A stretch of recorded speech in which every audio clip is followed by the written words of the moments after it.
Star Cement Limited East Jaintia Hills District Kalayo Jingbit lane ke environmental clearance naga Ministry of Environment Tih Mawshun Brishyrnot haga jaka kabayar haduh .0 san iway hectare. Kani ka long katkum ke jingpynbna kani ka kompeni pynmih dewbilat kabadan lumshnong.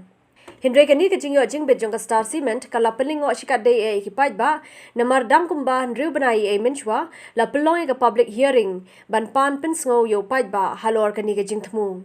Hindre kini ke public hearing kala pulam no namar ke Jingpyrshah ki babon bar klamiru ke jingkulmar ha ke baki pulit bar ki ba kila mensaw na kani ke jingja bar la pensange no ya kani ke public hearing penban nadu ketika por om shimla pelong shu ke public hearing bar kala shumi bet kani ke jingpynbna.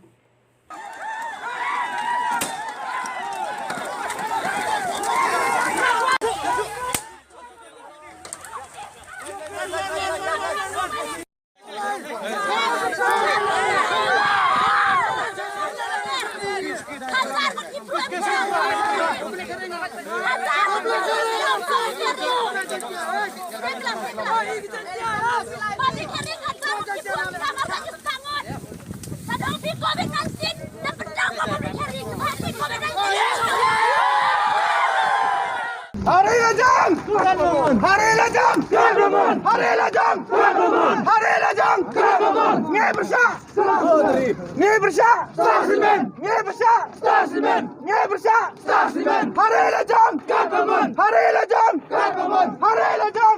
Wah, ke Star Cement hi, buat ke office jong deputy commissioner jong jaintia lah. Dia lagi, igi kendon ke an, ID.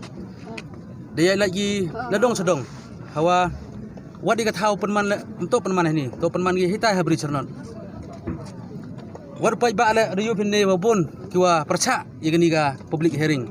Tangwa negaliang yang kes tu kamerajo mahami wa ewa mentuwas ni to ke haduh ko kwa penman. Dadang penman gini ni sekmat to thang Star Cement.